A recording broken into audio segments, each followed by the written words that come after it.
Hey, QPod 4.0. I'm putting the .0s in there just in case I want to feed off these in the future. I can do some segments off of these podcasts, mini podcasts. So hey, my name is Kasey. I own Complete Deer Management. We're going to learn something about deer today. How much food do deer eat? After a doe drops its fawn, it has to get ready for milk production. And there is a video Richard P. Smith did. He's a writer here in Michigan. It's called Walking with Whitetails. And he followed a doe around. You have to watch the video or rent it or whatever. But it's up eating pretty much all day. It comes back to its fawns or fawn, several times a day, but it will travel miles to eat and produce milk.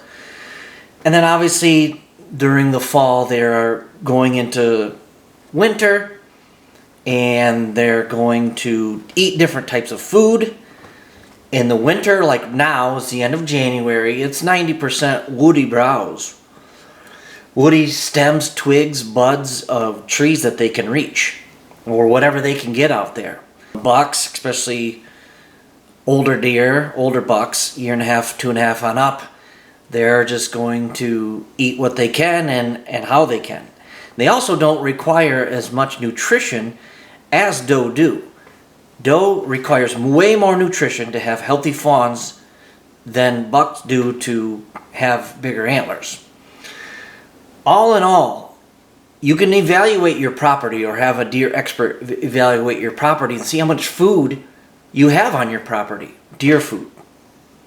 If you don't have enough for the deer in the area, you have to reduce the population of the deer by selecting female or antlerless deer. You don't want to shoot bucks off your property because you want them to be able to reproduce and to get older.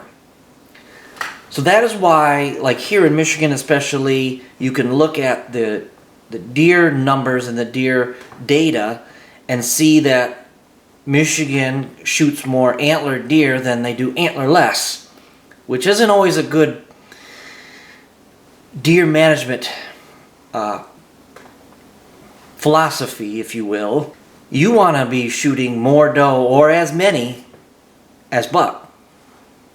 Wintertime right now, 90% woody browse. I will put up on the screen here a couple diagrams from the National Deer Association, a couple graphs of what they prefer during each type of season: winter, spring, summer, fall. And Dr. Craig Harper also made a graph of the nutrition available in those different plant species that they eat. Springtime coming up here in the next month or two. I don't know when you're watching this video, but we're going from dry woody browse to high water content. You'll notice deer, they prefer salt to counterbalance all that water in the spring. So you'll see them along roads where the plow trucks have laid salt down. So that's kind of the reason why. And then as these videos go on, you can kind of see what they're going to be eating in the summer and in the fall. Since it is winter right now, I'm going to kind of hit this area, specifically hit this area of supplemental feeding. Supplemental feeding is putting out food for the deer to eat. The deer require a certain bacteria, microflora, in their stomachs to digest whatever food they are eating, to break it down. Like I said, regurgitate, chew the cud, swallow it again, and keep doing that. Well, it takes a couple weeks, according to this article that I will post below, or post in the description, of something new to eat for the deer to get the nutrition out of that food. 2 weeks. And to properly digest that food. So keep in mind, Throwing out a bale of hay right now could be dangerous. Throwing out corn could be dangerous. Number one, it is illegal in Michigan to do that. I don't know where it is in your state. Some states are still legal.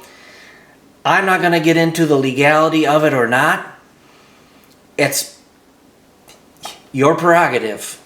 I'm just saying that right now it is illegal to do. So 2 weeks to pull the nutrients from those from those new whatever you throw out or whatever food there is. They do have fat reserves, and there is a process of controlled starvation that deer have. And it's going to be weather pending. Early January, we had a lot of snow. It was really cold. It's a little bit harder to live. Number two, you might not, just don't disturb them. And if you do want to get them something to eat, start your chainsaw up, go down and select some maple, a cherry, drop it. Drop it down. There's going to be a whole bunch of food up there that they can't reach. They can't reach anything over 6 feet.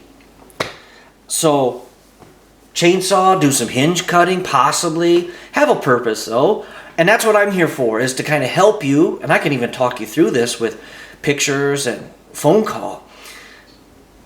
But have a purpose with those, with whatever technique you choose.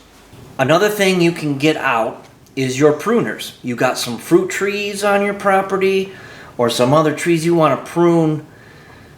Get out there with the loppers. Chop those trees. Prune those trees up properly. That's what I was going to say. Prune those trees properly and let the sticks and everything lay there. Let the branches lay right there, and the deer will clean them up for you. Also, you can spread the food out. So if you do get a chainsaw, go out in the woods, cut a few trees down. Maybe you want to open a spot for a new food plot in the spring. Spread them out throughout your property so they're not all congregating, because you're going to get, and throw a camera on it, you're going to get a lot of deer coming to that tree because that's what they crave. Almost all the new properties I go on for clients need some sort of timber stand management, TSI. I work closely with the forester, and he understands I'm doing it for the deer. The clients are usually doing it for the deer, even though foresters manage the woods for forest health, to get the most production lumber out of them, and to regrow. So, regeneration. It's a good counterbalance when working together. Sometimes a forester wants to take too much. Sometimes, and most of the time, a landowner don't want to take they don't take enough.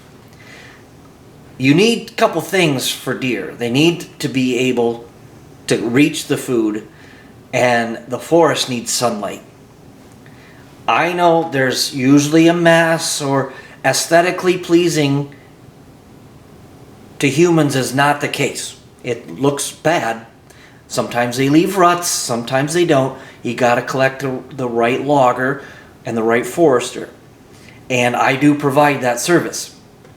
They're very good at what they do and work with you closely to get what you want out there. Plus you get money from it, and you can put it back into the property to improve on it. Most of the time, this is a free service for the forester to walk it and come up with a cruise or a plan or an estimate for you. So it does not hurt a thing to sit there and talk to them. And of course, if you want to get into some programs, you can have reduced taxes or something like that. That's kind of personal preference, but most of the time it's unneeded, unless you do want to reduce your taxes. So hey, I'm going to end this video now. This is 4.0, how much food do deer eat? We can also get into what types of food deer eat in a future episode, but thank you a lot. Look in the description for those links and other videos and things that I have, affiliate sponsors. You want to donate to this cause, greatly appreciate that. So I'm going to go out and get some taxidermy done today. Thanks for watching. Please subscribe so you know when these videos hit. God bless you. God bless the troops. God bless the USA.